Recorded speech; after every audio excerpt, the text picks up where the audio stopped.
ఔజుబిల్లాహిమినశ్శైతానిర్రజీం బిస్మిల్లాహిర్రహమానిర్రహీం. అనంత కరుణామయుడు అపార కృపాశీలుడు అయిన అల్లా పేరుతో ప్రారంభిస్తున్నాను. 2వ పార సూర బఖరా 142 నుండి ప్రారంభం. బిస్మిల్లాహిర్రహమానిర్రహీం. మూర్ఖజనులు ఇలా అంటారు, పూర్వం ఏ కిబ్లా వైపునకు తిరిగి వారు నమాజ్ చేసేవారో దాని నుండి ఇంత అకస్మాత్తుగా మరలడానికి కారణం ప్రవక్త వారితో ఇలాను, పశ్చిమలు అన్నీ అల్లావే. అల్లా తాను కోరిన వారికి రుజుమార్గం చూపుతాడు. ఈ విధంగా మేము మిమ్మల్ని ఒక మధ్యస్థ సమాజంగా చేశాము. ఇకపై మీరు సమస్త మానవ జాతికి సాక్షులుగా ఉంటారు. ప్రవక్త మీకు సాక్షిగా ఉంటాడు. ఎవరు ప్రవక్తను అనుసరిస్తారో, ఎవరు వెనుతిరిగి పోతారో పరీక్షించాలని మేము పూర్వం మీ ముఖాలని ఏ దిక్కు వైపునకు తిప్పేవారో ఆ దిక్కునే మీకు కిబ్లా నిర్ణయించాము. ఇది నిజంగా ఎంతో కఠినమైన విషయం, కానీ అల్లా సన్మార్గ భాగ్యం కలుగజేసిన వారికి అది ఏమాత్రం కష్టతరం కాలేదు. మీ విశ్వాసాన్ని అల్లా ఏమాత్రం వృధా కానివ్వడు. మానవుల పట్ల అల్లాకు ఎంతో కరుణ వాత్సల్యం ఉన్నాయనే విషయాన్ని నిశ్చయంగా నమ్మండి. ప్రవక్త, నీవు మాటిమాటికి నీ ముఖాన్ని ఆకాశం వైపునకు ఎత్తడం మేము గమనిస్తూనే ఉంటాము. ఇదిగో నీకు అత్యంత ప్రీతికరమైన కిబ్లా వైపునకు ఇప్పుడు మేము నిన్ను తిప్పుతున్నాము. కాబట్టి నీవు ముఖాన్ని మస్జిదే హరం వైపునకు తిప్పు. ఇకపై మీరెక్కడున్నా సరే మీ ముఖాన్ని ఆ వైపునకు పెట్టి నమాజ్ చేయండి. కిబ్లా మార్పులకు సంబంధించిన ఈ ఆదేశాన్ని వారు ప్రభువే ఇచ్చాడని, అది సత్యమని గ్రంథ ప్రజలకు బాగా తెలుసు. కానీ ఇది తెలిసిన తర్వాత కూడా వారు ఏమి చేస్తున్నారు? దానిని అల్లాహ్ గమనించకుండా ఉండడం లేదు. గ్రంథ ప్రజలకు నీవు ఏ నిదర్శనం చూపినా వారు నీ ఖిబ్లాను అనుసరించడం సంభవించదు. వారి ఖిబ్లాను అనుసరించడం నీకు సాధ్యపడదు. వారిలోని ఏ వర్గం వారు కూడా మరొకరికి ఖిబ్లాను అనుసరించడానికి తయారుగా లేరు. నీవు ఈ జ్ఞానం పొందిన తర్వాత కూడా ఒకవేళ నీవు వారి కోరికలను అనుసరిస్తే నిశ్చయంగా దుర్మార్గుల్లో చేరిపోతావు. మేము ఎవరికి గ్రంథం ప్రసాదించామో వారు తమ సంతానాన్ని ఏ విధంగా గుర్తిస్తారో అదేవిధంగా ఖిబ్లాను నిర్ణయించబడిన ఈ స్థలాన్ని గుర్తిస్తారు. కానీ వారిలో ఏ వర్గం బుద్ధిపూర్వకంగా సత్యాన్ని కప్పిపుచ్చుతుంది. నిస్సందేహంగా ఇది మీ ప్రభువు నుండి వచ్చిన సత్యం కనుక దీని విషయంలో మీరు ఏమాత్రం సంశయంలో పడకండి. ప్రతి ఒక్కడికి ఒక దిక్కు ఉన్నది, దాని వైపునకు అతడు తిరుగుతాడు. కానీ మీరు మంచి పనుల్లో మిన్నగా ఉండటాన్ని ప్రయత్నించండి. మీరంతా ఎక్కడున్నా సరే అల్లాహ్ మిమ్మల్ని కనుగొంటాడు. ఆయన శక్తి అతీతమైనది ఏదీ లేదు. మీరు ఏ ప్రాంతంలో ప్రయాణం చేసినా మీ ముఖాన్ని నమాజ్ సమయంలో మస్జిదే హరం వైపునకు తిప్పండి. ఎందుకంటే ఇది మీ ప్రభువు చేసిన న్యాయమైన నిర్ణయం. మీ కర్మలను అల్లాహ్ గమనించకుండా ఉండడం లేదు. మీరు ఏ ప్రదేశంలో ప్రయాణం చేసినా మీ ముఖాన్ని మస్జిదే హరం వైపునకు తిప్పండి.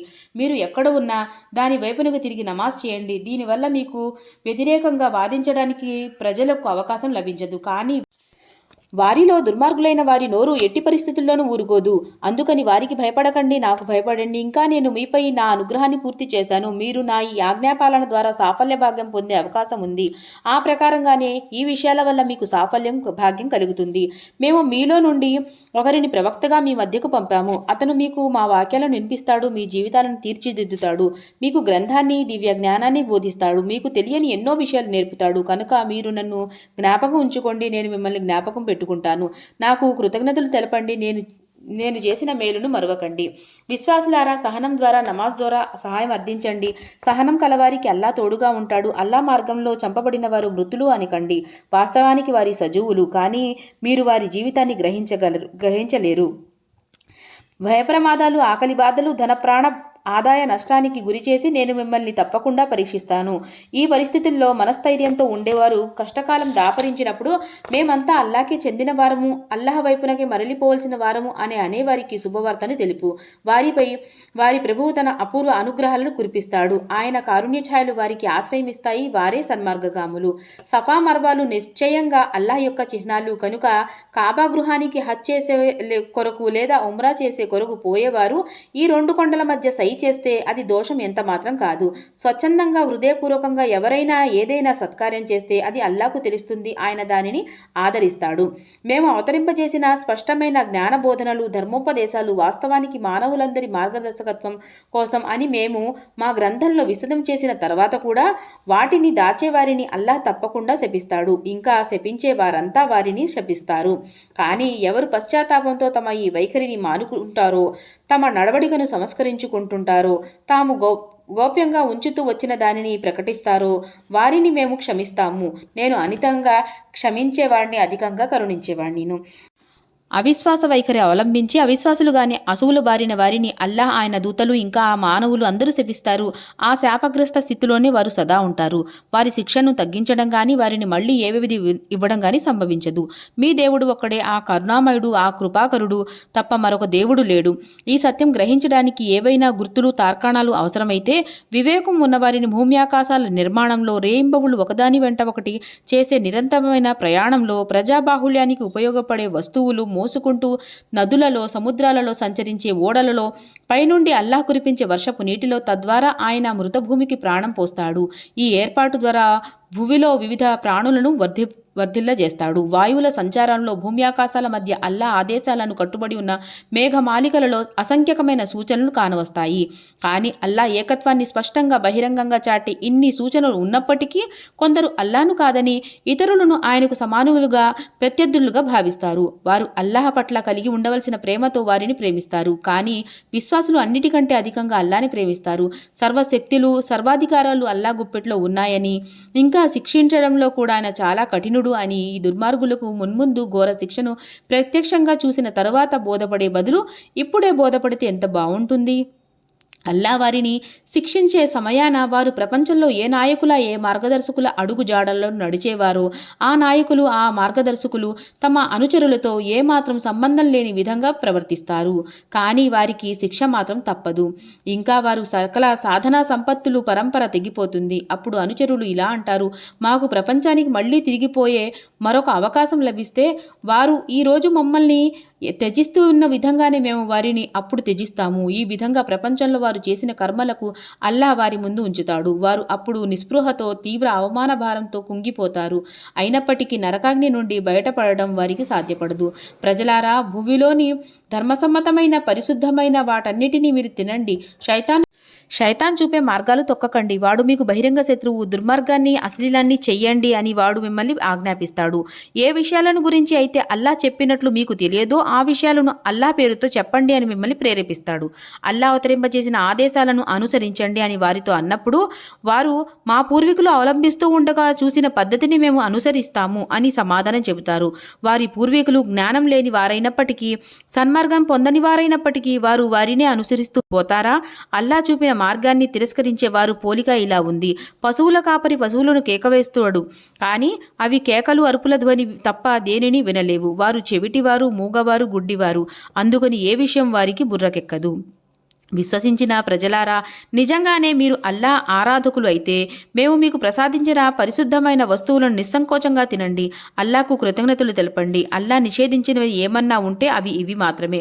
మరణించిన వాటిని తినకండి, రక్తాన్ని పంది మాంసాన్ని ముట్టకండి, ఇంకా అల్లాకు కాక ఇతరులకు సమర్పించిన దానిని తినకండి. కానీ ఎవరైనా గత్యంతరం లేక వాటిలోని ఏ పదార్థాన్ని తింటే అది పాపం కాదు. అయితే నిషేధాజ్ఞలను ఉల్లంఘించే ఉద్దేశం ఉండకూడదు, ఇంకా అవసరానికి మించి తినకూడదు. అల్లాహ్ క్షమించేవాడు, కరుణించేవాడును. వాస్తవం ఏమిటంటే అల్లాహ్ తన గ్రంథంలో ప్రవచించిన ఆజ్ఞలను దాచేవారు, వాటిని స్వల్ప ప్రాపంచిక ప్రయోజనాల కొరకు విక్రయించేవారు నిశ్చయంగా తమ ఉదారాలను అగ్నితో నింపుకుంటున్నారు. ప్రళయ దినం నాడు అల్లాహ్ వారిని ఏమాత్రం పలుకరించడు, పవిత్రులుగా పరిగణించడు. వారికి వ్యధాభరితమైన శిక్ష కలదు. సన్మార్గానికి బదులు వక్రమార్గాన్ని, క్షమాభిక్షకు బదులు ఘోర శిక్షను కనుగొన్నవారు వీరే. ఎంత ధైర్యం వీరికి! నరక శిక్షను సైతం భరించడానికి సిద్ధంగా ఉన్నారు. ఇదంతా ఎందుకు సంభవించిందంటే అల్లాహ్ సత్యంతో కూడుకున్న గ్రంథాన్ని అవతరింపజేశాడు. కానీ ఈ గ్రంథంలో విభేదాలు కల్పించిన వారు తమ తగాదాలలో పడి అసలు సత్యం నుండే చాలా దూరం వెళ్ళిపోయారు. సత్కార్యం అంటే మీరు మీ ముఖాలను తూర్పుకో పడమరకో తిప్పడం కాదు. సత్కార్యం అంటే మనిషి అల్లాను, అంతిమ దినాన్ని, దూతలను, అల్లాహ్ అవతరింపజేసిన గ్రంథాన్ని, ఆయన ప్రవక్తలను హృదయపూర్వకంగా విశ్వసించడం. ఇంకా అల్లాహ్ పట్ల ప్రేమతో తాము ఎక్కువగా ఇష్టపడే ధనాన్ని బంధువుల కొరకు, అనాథల కొరకు, నిరుపేదల కొరకు, బాటసారుల కొరకు సహాయం చేయండి అని అర్థించే వారి కొరకు, ఖైదీలను విడుదల చేయడానికి వ్యాయపరచడం, ఇంకా నమాజును స్థాపించడం, జకాత్ ఇవ్వడం, వాగ్దానం చేస్తే దానిని పాలించేవారు, కష్టకాలంలో లేమిలో సత్యానికి అసత్యానికి మధ్య జరిగే పోరాటంలో స్థైర్యాన్ని చూపేవారు సత్పురుషులు, వాస్తవంగా సత్యసంధులు, అల్లాహ్ ఎడల భయభక్తులు కలవారు వీరే. విశ్వసించిన ప్రజలారా, హత్యా వ్యవహారాలలో మీ కొరకు ప్రతీకార న్యాయం నిర్ణయించబడింది. హత్య చేసిన వ్యక్తి స్వాతంత్రుడైతే ఆ స్వాతంత్రుడినే శిక్షించాలి. బానిస అయితే ఆ బానిసనే వధించాలి. స్త్రీ అయితే స్త్రీనే చంపాలి. ఒకవేళ హతుని సోదరుడు హంతకుణ్ణి కనికరించదలిస్తే న్యాయసమ్మతంగా రక్తశుల్క నిర్ణయం జరగాలి. హంతకుడు రక్తధనాన్ని ఉత్తమ రీతిలో అతనికి చెల్లించాలి. ఇది మీ ప్రభువు నుండి మీకు లభించే సౌకర్యం, కారుణ్యం. దీని తరువాత కూడా ఈ హద్దులు అతిక్రమించిన వారు ఘోర శిక్షకు గురి అవుతారు. బుద్ధి జ్ఞానం కల ఓ మానవులారా, ఈ ప్రతీకార న్యాయం మీ సమాజానికి ఊపిరి.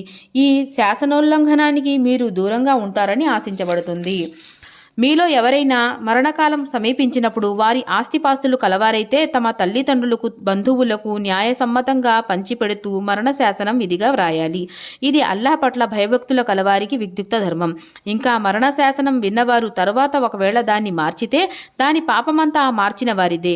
అల్లాహ్ అంతా వింటాడు, ఆయనకు అన్నీ తెలుసు. కానీ మరణ శాసనం చేసిన వ్యక్తి తెలియకపోవడం వలనో లేక బుద్ధిపూర్వకంగానో అన్యాయం చేశాడని అనుమానం ఎవరికైనా కలిగితే వారు ఈ వ్యవహారంలో సంబంధం ఉన్న వారందరినీ మధ్య రాజీ కుదిరిస్తే అందులో ఎంత మాత్రం దోషం లేదు. అల్లాహ్ క్షమించేవాడు, కరుణించేవాడు. విశ్వాసులారా, విశ్వసించిన ప్రజలారా, ఉపవాసం మీకు విధిగా నిర్ణయించబడింది. ఏ విధంగా అయితే మీకు పూర్వం ప్రవక్తలకు అనుసరించే వారికి కూడా నిర్దించబడిందో దీనివల్ల మీలో భయభక్తులు జనించే అవకాశం ఉంది. ఈ ఉపవాసం కొన్ని దినాల వరకే. కానీ మీలో ఎవరైతే వ్యాధిగ్రస్తులవుతారో లేక ప్రయాణంలో ఉంటారో వేరే దినాలలో ఆ ఉపవాస దినాలను పూర్తి చేయాలి. ఉపవాసం ఉండే శక్తి కలవారు ఒకవేళ దానిని పాటించకపోతే పరిహారం చెల్లించాలి. ఒక ఉపవాస దినానికి పరిహారం ఒక పేదవానికి భోజనం పెట్టడం. కానీ ఎవరైనా సహృదయంతో ఇంకా ఎక్కువ పుణ్యం చేస్తే అది వారికే మేలు. అయితే మీరు విషయాన్ని గ్రహించగలిగితే ఉపవాసం ఉండటమే మీకు ఉత్తమం. పవిత్ర ఖురాన్ అవతరించిన నెల రంజాన్ నెల. మానవులందరికీ ఈ గ్రంథం మార్గదర్శకత్వం, రుజుమార్గం చూపే సత్యాలను వేరుపరిచే స్పష్టమైన ఉపదేశాలు అందులో ఉన్నాయి.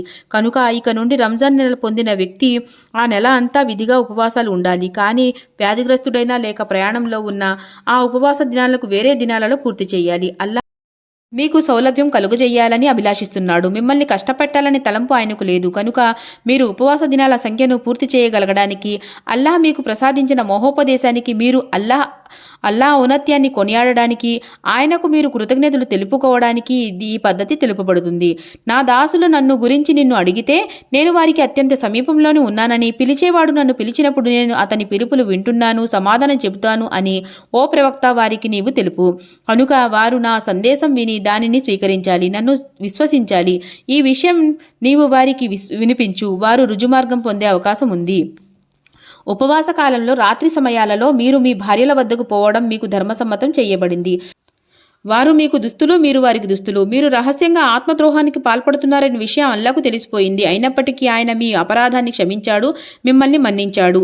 ఇక నుండి మీ భార్యలతో సంభోగం చేయవచ్చు. అల్లాహ్ మీ కొరకు ధర్మసమ్మతం చేసిన సుఖానుభవాన్ని పొందండి. ఇంకా రాత్రి నలుపు రేఖల నుండి ఉషోదయపు ధవళ రేకులు ప్రస్ఫుటమయ్యే వరకు మీరు తినండి, తాగండి. ఆ తర్వాత వీటన్నిటిని త్యజించి చీకటి పడే వరకు మీ ఉపవాసం పూర్తి చేయండి. కానీ మస్జిదులలో ఎతకాఫ్ పాటించేటప్పుడు మీరు మీ భార్యలతో సంభోగించకండి.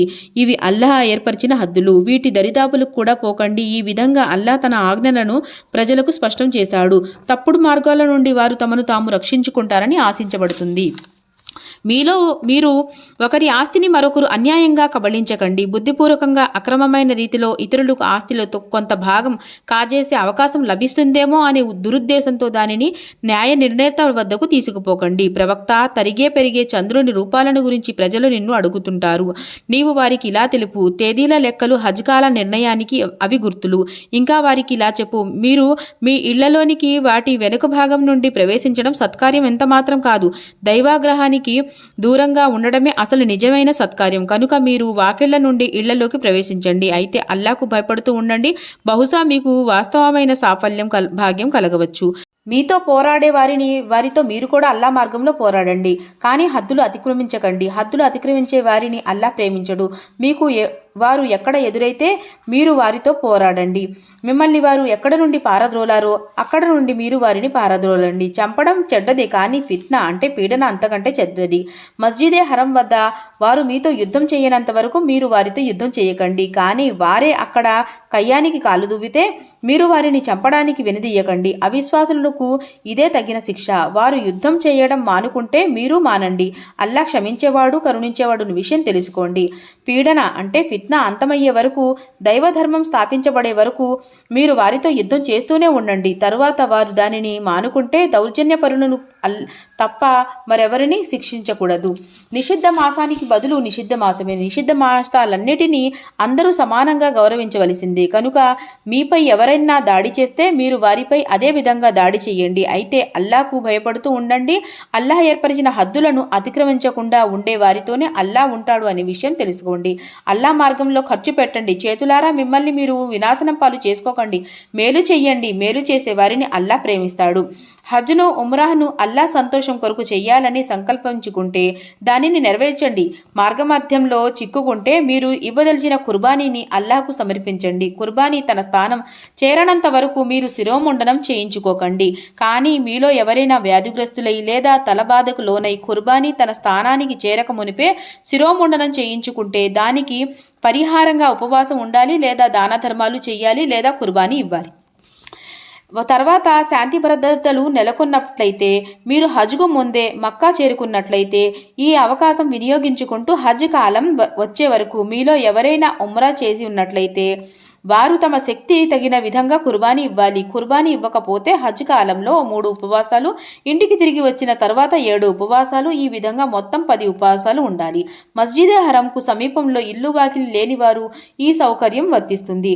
అల్లాహ్ ఇచ్చే ఈ ఆజ్ఞలను మీరు ఉల్లంఘించకండి. అల్లాహ్ కఠినంగా శిక్షించేవాడని మీరు స్పష్టంగా తెలుసుకోండి. హజ్ మాసాలు అందరికీ సమానమైనవే. ఈ నిర్ణీత మాసాలలో హజ్ చేసే సంకల్పం ఉన్న వ్యక్తి అప్రమత్తుడై ఉండాలి. హజ్ సమయంలో అతడు కామచేష్టలకు, దుష్కార్యాలకు, ఘర్షణలకు దూరంగా ఉండాలి. మీరు చేసే ఏ పుణ్యకార్యమైనా అది అల్లాహ్కు తెలుస్తుంది. హజ్ యాత్రకు ప్రయాణ సామాగ్రిని తీసుకువెళ్ళండి.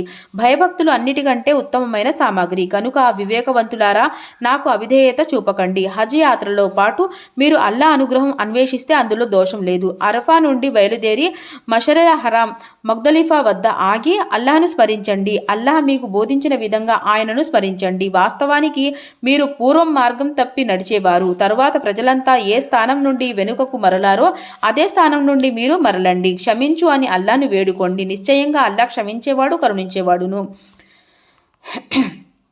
మీ హజ్ విధులను ముగించిన తర్వాత మీరు మీ తాత ముత్తాతలను పూర్వం స్మరించే విధంగానే ఇంకా దానికంటే అధికంగాను అల్లాహ్ను స్మరించండి. కానీ అల్లాహ్ను స్మరించే వారిలో కూడా ఎంతో వ్యత్యాసం ఉంది. వారిలో కొందరు మా ప్రభు మాకు ఈ లోకంలో అన్నిటినీ ప్రసాదించు అని ప్రార్థిస్తారు. అలాంటి వారికి పరలోకంలో ఏ భాగము లేదు. ఇంకా కొందరు ఈ విధంగా ప్రార్థిస్తారు, మా ప్రభు ఇహలోకంలో పరలోకంలో మాకు మంచిని ప్రసాదించు, మమ్మల్ని నరక బాధ నుండి కాపాడు. ఇలాంటి వారు తమ సంపాదనకు అనుగుణంగా ఉభయ లోకాలలో తమ వాటాను పొందుతారు. లెక్క తేల్చడం అల్లాహ్కు ఎంతోసేపు పట్టదు.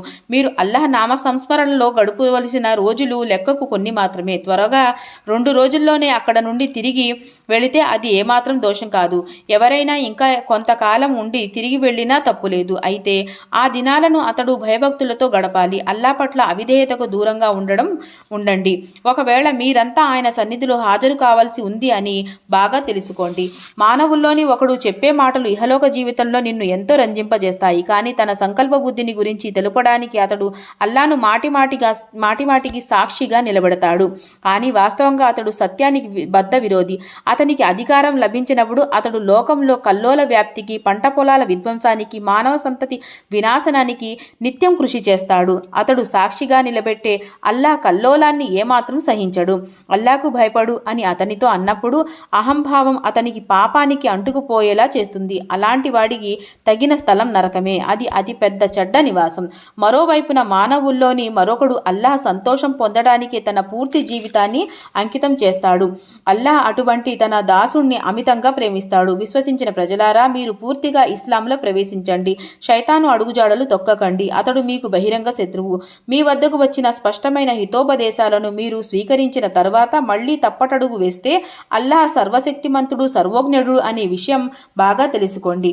అన్ని హితోపదేశాల తర్వాత కూడా ప్రజలు తమను తాము సరిదిద్దుకోకపోతే మేఘాల షామియానాలో దూతలు వెంటరాగా అల్లాహ్ వారి ముందు స్వయంగా ప్రత్యక్షమై వారిని గురించి తీర్పు చెప్పే సమయం కోసం వారు నిరీక్షిస్తున్నారా అని అర్థమా?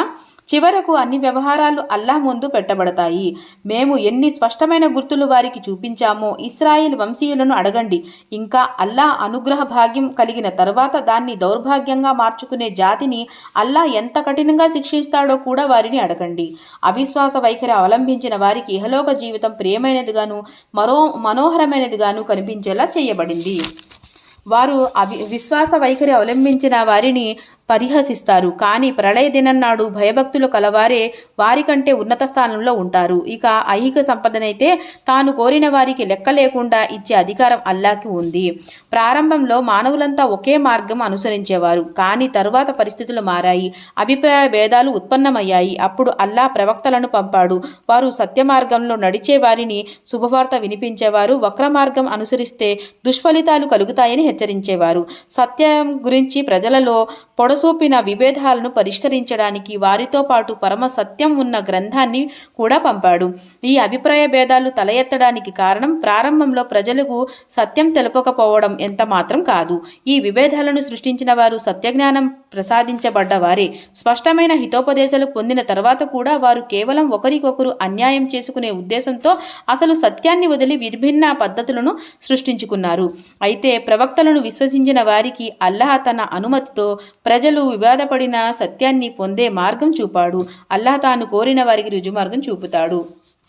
స్వర్గం ప్రవేశం ఊరికే లభిస్తుందని మీరు అపోహపడుతున్నారా? మీకు పూర్వం విశ్వాసులకు సంభవించినవన్నీ ఇంకా మీకు సంభవించలేదే? వారిపై ఆపదలు ఎనలేని వెదలు విరుచుకుపడ్డాయి. వారు కుదిపివేయబడ్డారు. చివరకు అప్పటి ప్రవక్త విశ్వాసులు అనుచరులు అల్లాహ్ సహాయం ఇంకా ఎప్పుడు వస్తుంది అని ఆక్రోశించారు. అప్పుడు అదిగో అల్లాహ్ సహాయం సమీపంలోనే ఉంది అని వారిని ఓదార్చడం జరిగింది. మేము ఏమి ఖర్చు చేయాలి అని ప్రజలు అడుగుతారు. ఏమి ఖర్చు చేసినా దానిని మీ తల్లిదండ్రుల కొరకు, బంధువుల కొరకు, అనాథుల కొరకు, నిరుపేదల కొరకు, బాటసారుల కొరకు ఖర్చు చేయండి. మీరు ఏ మేలు చేసినా దాన్ని అల్లాహ్ తెలుసుకుంటాడు అని వారికి చెప్పు. యుద్ధం చెయ్యండి అని మీకు ఆజ్ఞాపించబడింది. కానీ అది మీకు ఇష్టంగా లేదు. మీకు నచ్చని విషయమే మీకు లాభదాయకం కావచ్చు, మీకు నచ్చే విషయం మీకు నష్టదాయకం కావచ్చు. ఈ విషయం అల్లాహ్కు తెలుసు, మీకు తెలియదు. నిషిద్ధ మాసంలో యుద్ధం చేయడాన్ని గురించి ప్రజలు నిన్ను అడుగుతారు. వారికి ఇలా సమాధానం చెప్పు: ఆ మాసంలో యుద్ధం చేయడం మహానేరమే. కానీ అల్లాహ్ మార్గంలో అవరోధాలు కల్పించడం, అల్లాహ్ను తిరస్కరించడం, అల్లాహ్ ఆరాధనాలయాలను మస్జిద్ హరంను సందర్శించకుండా ఆటంకపరచడం, అందులో ఉండే వారిని బయటికి గెంటివేయడం అల్లాహ్ దృష్టిలో అంతకంటే గొప్ప నేరం. ఇంకా హింస ద్వారా పరధర్మాన్ని అణచడం రక్తపాతం కంటే అత్యంతమైన తీవ్రమైనది. మిమ్మల్ని మీ ధర్మం నుండి మళ్లింపగలగడం వారికి సాధ్యపడితే వారు అంతవరకు మీతో యుద్ధం చేస్తూనే పోతారు. ఈ విషయం బాగా అర్థం చేసుకోండి. మీలో ఎవరైనా తన ధర్మాన్ని పరిత్యజించి అవిశ్వాస స్థితిలోనే మరణిస్తే అతడు చేసిన మంచి పనులన్నీ ఇహపరాల్లో రెండిటిలోనూ వృధా అయిపోతాయి. అటువంటి వారంతా నరకవాసులు. నరకంలోనే వారు శాశ్వతంగా ఉంటారు. కానీ దీనికి భిన్నంగా విశ్వసించి అల్లాహ్ మార్గంలో తమ ఇల్లు వాకిలి సైతం విడిచి జిహాద్ చేసేవారు దైవకారుణ్యానికి ఆశించడానికి అన్ని విధాల అర్హులు. అల్లాహ్ వారి తప్పులను క్షమించి వారిని కరుణిస్తాడు. మద్యపానం గురించి, జూదం గురించి ప్రజలు నిన్ను ప్రశ్నిస్తారు. నీవు వారికి ఇలా ఉపదేశించు: ఈ రెండిటిలోనూ కీడు ఉన్నది. వాటిలో ప్రజలకు కొన్ని లాభాలు ఉన్నా ఈ లాభాల కంటే కూడా కలిగే కీడే ఎక్కువ. మేము అల్లాహ్ మార్గంలో ఏమి ఖర్చు చేయాలి అని వారు నిన్ను అడుగుతారు.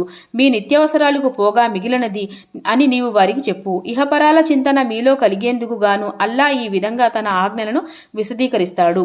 అనాథలతో వ్యవహరించే తీరుని గురించి వారు నిన్ను అడుగుతున్నారు. నీవు వారికి ఇలా చెప్పు: ఏ విధంగా వ్యవహరిస్తే వారికి ఎక్కువ మేలు కలుగుతుందో ఆ విధంగా వ్యవహరించడం ఉత్తమం. ఒకవేళ మీరు వారు కలిసి ఉంటూ ఉభయులు ఖర్చులను ఉమ్మడిగా భరిస్తే అందులో అభ్యంతరం లేదు. ఎటొచ్చి మీరు వారు సోదరితులు కదా. కీడు చేసేవారెవరో మేలు చేసేవారెవరో అల్లాహ్కు బాగా తెలుసు. అల్లాహ్ కోరితే ఈ విషయంలో మీతో కఠినంగా వ్యవహరించి ఉండేవాడు. కానీ ఆయన సర్వాధికారియే కాదు, వివేకవంతుడు కూడా. ముష్రికు మహిళలు విశ్వసించినంత వరకు మీరు వారిని ఎట్టి పరిస్థితుల్లోనూ వివాహమాడరాదు. ముష్రికు కులీన స్త్రీ మీకు ఎంత నచ్చినా ఆమె కంటే విశ్వాసురాలైన ఒక బానిస స్త్రీ ఎంతో మేలు. అదేవిధంగా ముష్రికు పురుషుడు విశ్వాసులు కానంత వరకు మీరు మీ మహిళలకు వారికిచ్చి ఎన్నటికీ వివాహం చేయకూడదు. ముష్రిక్ కులీనుడు మీకు ఎంత నచ్చినా అతడి కంటే విశ్వాసి అయిన ఒక బానిస ఎంతో మేలు. ఈ ముష్రికులు మిమ్మల్ని అగ్ని వైపునకు ఆహ్వానిస్తారు, కానీ అల్లాహ్ తాను అనుజ్ఞతో మిమ్మల్ని స్వర్గం వైపునకు, క్షమాభిక్ష వైపునకు రమ్మని పిలుస్తాడు. గుణపాఠం గ్రహించి హితబోధను స్వీకరిస్తారని ప్రజలకు అల్లాహ్ తన ఆజ్ఞలను స్పష్టంగా తెలుపుతాడు. ఋతుస్రావానికి సంబంధించిన ఉత్తర్వు ఏమిటి అని వారు నిన్ను అడుగుతారు. నీవు వారికి ఇలా తెలుపు, అదొక అపరిశుద్ధ వస్త కనుక ఋతుకాలంలో భార్యలకు దూరంగా ఉండండి. వారి పరిశుద్ధులు కానంత వరకు వారి వద్దకు పోకండి. వారు పరిశుద్ధులు అయిన తర్వాత అల్లాహ్ ఆదేశించిన విధంగా మీరు వారి వద్దకు పోవచ్చు. చెడుగును దూరంగా ఉండేవారిని, పరిశుద్ధతను పాటించేవారిని అల్లాహ్ ప్రేమిస్తాడు. మీ స్త్రీలు మీ యొక్క సేద్యపు భూములు, మీ పొలాలకు మీరు కోరిన విధంగా పోవటానికి మీకు అధికారం ఉంది. కానీ మీరు మీ భవిష్యత్తును గురించి తగు జాగ్రత్తను వహించండి. అల్లాహ్ ఆగ్రహానికి దూరంగా ఉండండి. ఒక రోజున ఆయనను కలుసుకోవాల్సి ఉందని బాగా తెలుసుకోండి. ప్రవక్త, నీ ఉపదేశాలను స్వీకరించిన వారికి సాఫల్యము, సౌభాగ్యం ఉన్నాయని శుభవార్తను వినిపించు. సత్కార్యాలు, భయభక్తులు, తమ మానవ సంక్షేమము వీటికి దూరంగా ఉండే ఉద్దేశంతో మీరు చేసే ప్రమాణాలను అల్లాహ్ పవిత్ర నామాన్ని ఉపయోగించకండి. అల్లా మీ మాటలన్నిటినీ వింటున్నాడు. ఆయనకు అంతా తెలుసు. అనాలోచితంగా మీరు చేసే అర్ధరహితమైన ప్రమాణాలను గురించి అల్లాహ్ మిమ్మల్ని పట్టుకోడు. కానీ హృదయపూర్వకంగా మీరు చేసే ప్రమాణాలను గురించి ఆయన తప్పకుండా అడుగుతాడు. అల్లాహ్ మన్నించేవాడు, సహనశీలుడును.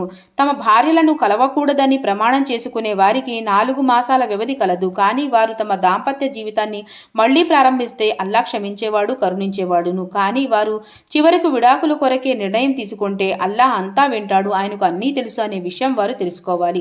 విడాకులు ఇవ్వబడిన స్త్రీలు 3 ఋతువుల కాలం పూర్తి అయ్యే వరకు విధిగా వేచి ఉండాలి. వారి గర్భాశయాలలో అల్లాహ్ సృష్టించిన దానిని దాచటం వారికి ధర్మసమ్మతం కాదు. అల్లాహ్ను, అంతిమ దినాన్ని వారు నిజంగానే విశ్వసించేవారు అయితే ఆ విధంగా చేయడం ఎంత మాత్రం భావ్యం కాదు. వారు భర్తలు దాంపత్య సంబంధాలను సరిదిద్దుకొనుటకు సిద్ధంగా ఉంటే ఈ నిరీక్షణ కాలంలో వారిని తమ భార్యలుగా తిరిగి స్వీకరించే హక్కు వారికి ఉంది. మగవారికి మహిళలపై ఉన్నటువంటి హక్కులే ధర్మ ప్రకారం మహిళలకు కూడా మగవారిపై ఉన్నాయి. కానీ పురుషులకు స్త్రీలపై కొంచెం ఆధిక్యం ఉన్నది. అందరిపై అల్లాహకు ఆధిక్యం ఉన్నది. ఆయన సర్వాధికారి, సర్వజ్ఞాని, వివేచనాపరుడు. విడాకులు 2 సార్లు ఇవ్వాలి. తర్వాత భార్యను సక్రమంగా తమ వద్ద ఉండనివ్వాలి లేదా ఆమెను సహృదయంతో సాగనంపాలి. సాగనంపేటప్పుడు మీరు వారికి పూర్వం ఇచ్చిన వాటి నుండి దేనైనా తిరిగి తీసుకోవడం ధర్మసమ్మతం కాదు. అల్లాహ్ విధించిన హద్దులను కట్టుబడి ఉండలేమనే భయం దంపతులకు కలిగిన పక్షంలో ఇక ఒక మినహాయింపు ఉంది. ఇలాంటి సందర్భంలో దంపతులు ఇద్దరూ అల్లాహ్ విధించిన హద్దులను కట్టుబడి ఉండలేరనే భయంతో మీకు కలిగితే స్త్రీ తన భర్తకు ఏదైనా పరిహారం ఇచ్చి వేరు కావడానికి వారిద్దరూ అంగీకరిస్తే అందులో ఏమాత్రం దోషం లేదు.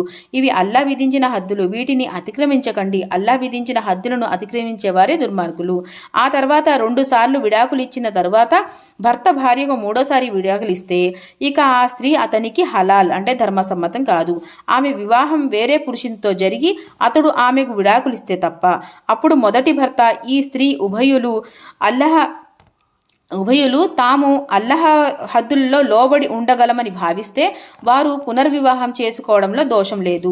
ఇవి అల్లాహ్ ఏర్పరిచిన హద్దులు. అల్లాహ్ హద్దులను అతిక్రమిస్తే కలిగే పర్యవసానం ఎరిగిన వారికి మార్గదర్శకత్వంగా ఉండడానికి వాటిని ఆయన విశదపరుస్తున్నాడు. మీరు మీ స్త్రీలకు విడాకులు ఇచ్చినప్పుడు వారి కొరకు నిర్ణయింపబడిన గడువు అంటే ఇద్దత్ దగ్గర పడగానే వారిని సహృదయంతో మీ వద్ద ఉంచుకోవాలి లేదా మంచితనంతో సాగనంపాలి. కేవలం పీడించే ఉద్దేశంతో వారిని మీతో ఉంచుకోవడం అన్యాయం. ఈ విధంగా చేసేవారు వాస్తవానికి తమను తాము అన్యాయం చేసుకుంటున్నారు. అల్లాహ్ వాక్యాలతో చెలగాటమాడుతున్నారు. అల్లాహ్ మీకు గొప్ప కానుకను ప్రసాదించిన విషయాన్ని మరువకండి. తాను మీపై అవతరింపజేసిన గ్రంథాన్ని, దివ్య జ్ఞానాన్ని తగు విధంగా గౌరవించండి అని అల్లాహ్ మీకు బోధిస్తున్నాడు. అల్లాహ్కు భయపడండి, అంతా ఆయనకు తెలుసు అనే విషయం మీరు బాగా తెలుసుకోండి. మీరు మీ స్త్రీలకు విడాకులు ఇచ్చివేసిన తరువాత వారు తాము నిర్ణీత వ్యవధి ఇద్దత్ని పూర్తి చేసి తమ నిశ్చిత భర్తలతో ధర్మసమ్మతంగా పరస్పరం ఇష్టపడి వివాహం చేసుకోదలిస్తే మీరు వారిని ఆటంకపరచకూడదు. మీరు నిజంగా అల్లాను అంతిమ దినాన్ని విశ్వసించిన వారి అయితే అలా ఎంత మాత్రం చేయకూడదని మీకు బోధించబడుతుంది. మీ కొరకు సంస్కారవంతము పవిత్రము అయిన పద్ధతి ఏమిటంటే మీరు దానికి దూరంగా ఉండడమే. అల్లాహకు అన్నీ తెలుసు, మీకు తెలియదు. తమ సంతానం యొక్క పాలు పట్టే గడువు పూర్తి కావాలని తండ్రులు కోరిన పక్షంలో తల్లులు తమ బిడ్డలకు పూర్తిగా 2 సంవత్సరాలు సంవత్సరాలు పాలు పట్టాలి. అప్పుడు ఆమెకు పిల్లల తండ్రి తగు రీతిలో భోజన వస్త్రాలు ఇచ్చి పోషించవలసి ఉంటుంది. కానీ శక్తిని మించిన భారం ఎవరి మీద మోపకూడదు. అంటే బిడ్డను కన్న కారణంగా తల్లి మీద ఎక్కువ భారం మోపడం భావ్యం కాదు. బిడ్డకు తండ్రి కనుక తండ్రిని ఇరకాటంలో పెట్టడం కూడా సమంజసం కాదు. పాలిచ్చే తల్లిని పోషించే బాధ్యత తండ్రిపై ఉన్న విధంగానే తండ్రి వారసులపై కూడా ఉంటుంది. కానీ ఇరుపక్షాల వారు సంప్రదించుకుని పరస్పర అంగీకారంతో బిడ్డచే పాలును విడిపిస్తే అందులో దోషం లేదు. ఇంకా మీరు మీ సంతానానికి వేరే స్త్రీ ద్వారా పాలు ఇప్పించే ఏర్పాటు చేయదలిస్తే అది ఆక్షేపణీయం కూడా కాదు. కానీ మీరు ఆమెకు ఇవ్వవలసిన దానిని న్యాయసమ్మతంగా చెల్లించాలి. అల్లాకు భయపడండి. మీరు చేస్తున్నదంతా అల్లా దృష్టిలో ఉంది అనే విషయం తెలుసుకోండి. మీలో ఎవరైనా మరణించి వారి భార్యలు సజీవంగా ఉంటే వారు 4 నెలల 10 రోజుల వరకు తమను తాము నిగ్రహించుకోవాలి. ఈ ఇద్దత్ గడువు పూర్తి అయిన తర్వాత వారు తమ కొరకు ఏది ఉచితమో దానిని యుక్తమైన రీతిలో చేసుకోవడానికి స్వేచ్ఛ కలిగి ఉంది. దానికి మీరు బాధ్యులు కారు. మీరు చేసే పనులన్నీ అల్లాకు తెలుసు. ఈ వితంతువులను వివాహం చేసుకోవాలనే మీ సంకల్పాన్ని మీరు వారి నిరీక్షణ కాలం ఇద్దత్లో పరోక్షంగా తెలిపినా లేక దానిని మీ మనసులో గోప్యంగా ఉంచినా అది దోషం కాదు. వారిని గురించి ఆలోచనలు సహజంగానే మీకు కలుగుతుందని అల్లాకు తెలుసు. కానీ రహస్యంగా ఎలాంటి ఒప్పందం చేసుకోరాదు. అయితే మీరేమన్నా మాట్లాడదలిస్తే గౌరవమైన రీతిలో మాట్లాడండి. నిరీక్షణ వ్యవధి పూర్తి కానంత వరకు వివాహ నిర్ణయం చేసుకోకూడదు. మీ మనసులలో ఉన్న వివాహం సమ్మతం అల్లాహకు తెలుసు అని తెలుసుకోండి. కనుక ఆయనకు భయపడండి. ఇంకా ఆయన అత్యంత సహనశీలుడు, చిన్న చిన్న తప్పులను మన్నిస్తాడని కూడా తెలుసుకోండి. మీరు మీ స్త్రీలను ముట్టుకోక ముందే లేక వారి మహార్ధనం నిర్ణయం కాకపూర్వమే మీరు వారికి విడాకులిస్తే అది పాపం కాదు. అప్పుడు మీరు వారికి ఏదో కొంత తప్పకుండా ఇవ్వాలి. ధనవంతుడైన వ్యక్తి తన శక్తి కొలది, పేదవాడైన మనిషి తన స్థితిని బట్టి ధర్మసమ్మతమైన విధంగా చెల్లించాలి. ఇది సజ్జనులైన వారికి విధి. మీరు తాకకపూర్వమే మీ స్త్రీలకు విడాకులిస్తే ఒకవేళ అప్పటికే వారిని మహార్ నిర్ణయించబడి ఉన్నట్లయితే అప్పుడు సగం మహార్ను చెల్లించవలసి ఉంటుంది. కానీ స్త్రీ గనుక ఉదార బుద్ధితో వ్యవహరించి మహార్ను క్షమించి విడిచిపెడితే లేక నికాహ్ సంబంధం తన చేతిలో ఉన్న పురుషుడు ఔదార్యంతో పూర్తి మహాన్ని చెల్లించినట్లయితే అది అభ్యంతరం కాదు. మీరు పురుషులు ఉదార స్వభావంతో వ్యవహరిస్తే అది మీ భయభక్తులకు సన్నిహితమైనది. పరస్పర వ్యవహారాల్లో ఔదార్యం చూపడం మరువకండి. మీరు చేసే పనులన్నీ అల్లాహ్ తెలుసుకుంటాడు. మీరు మీ నమాజులను రక్షించుకోండి. ముఖ్యంగా అత్యుత్తమైన నమాజ్ను. అల్లాహ్ సన్నిధానంలో వినమ్రులై దాసులుగా నిలబడండి. పరిస్థితులు ప్రమాదకరంగా ఉంటే నడుస్తూ ఉన్నా లేక స్వారీ చేస్తూ ఉన్నా ఎలా సాధ్యమైతే అలా నమాజ్ని చేయండి. శాంతి భద్రతలు నెలకొన్న తర్వాత అల్లా మీకు నేర్పిన పద్ధతి ప్రకారం ఆయనకు స్మరించండి. ఈ పద్ధతి పూర్వం మీకు తెలియజేయబడింది.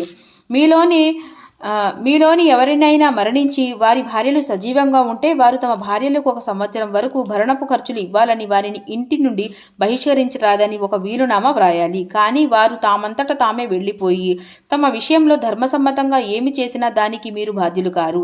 అల్లాహ్ సర్వాధికారి, సర్వము తెలిసినవాడు. ఇదే విధంగా విడాకులు ఇవ్వబడిన స్త్రీలకు కూడా సముచితమైన రీతిలో ఎంతో కొంత ఇచ్చి సాగనంపాలి.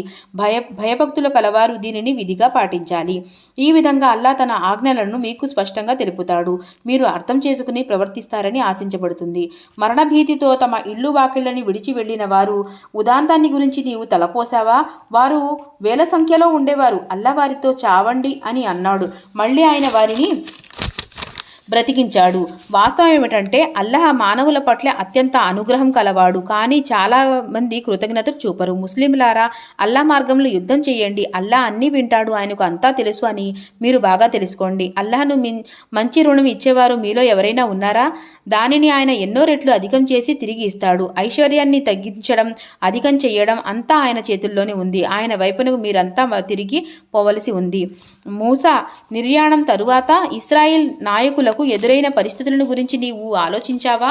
వారు తమ ప్రవక్తలను ఇలా అడిగారు: మేము అల్లా మార్గంలో యుద్ధం చేయడానికి నీవు మా కొరకు ఒక రాజును నియమించు. అప్పుడు ప్రవక్త వారిని ఇలా అడిగాడు: తీరా మిమ్మల్ని యుద్ధం చెయ్యండి అని ఆదేశిస్తే అప్పుడు మీరు నిరాకరించారు కదా?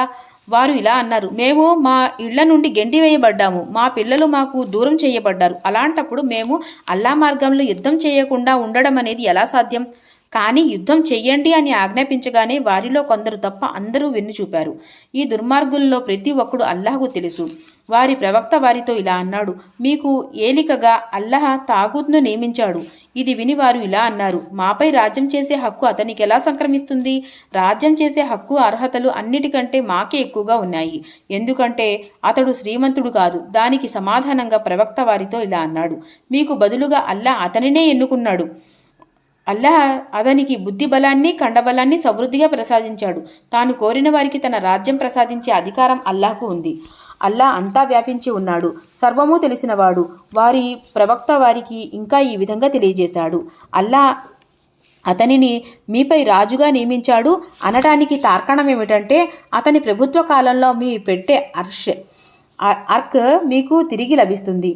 మీ ప్రభువు నుండి మీ కొరకు శాంతి సామాగ్రి అందులోనే ఉంది. ఇంకా అందులో మూసా హారూన్ కుటుంబం వదిలి వెళ్ళిన పవిత్ర అవశేషాలు కూడా ఉన్నాయి. దానిని ప్రస్తుతం దూతలు కాపాడుతున్నారు. మీరు విశ్వసించే వారి అయితే ఇది నిశ్చయంగా మీకు ఒక మహత్తరమైన చిహ్నం. తరువాత యుద్ధానికి సైన్యంతో బయలుదేరుతూ తాలూత్ ఇలా ప్రకటించాడు, ఒక నదీ తీరాన అల్లాహ్ మిమ్మల్ని పరీక్షించబోతున్నాడు. దానిలో నీళ్లు తాగేవాడు నా సహచరుడు కాదు, దాని నీళ్లలో తన దాహం తీర్చుకునేవాడే నా సహచరుడు. కానీ చేతిలో ఒక గుక్కెడు తాగితే పర్వాలేదు. అయితే కొందరు తప్ప అందరూ ఆ నదీ జల కడుపు నిండా తాగారు. తాలూత్ అతని ముస్లిం సహచరులు ఆ నదీ దాటి ముందుకు పోయినప్పుడు వారు తాలూత్తో ఇలా అన్నారు, జాలూత్ను అతని సైన్యాలను ఎదుర్కొనే శక్తి ఈ రోజు మాలో లేదు, కానీ ఒక రోజున అల్లాహ్ను కలవటం తప్పదు అని విశ్వసించిన వారు ఈ విధంగా ప్రకటించారు.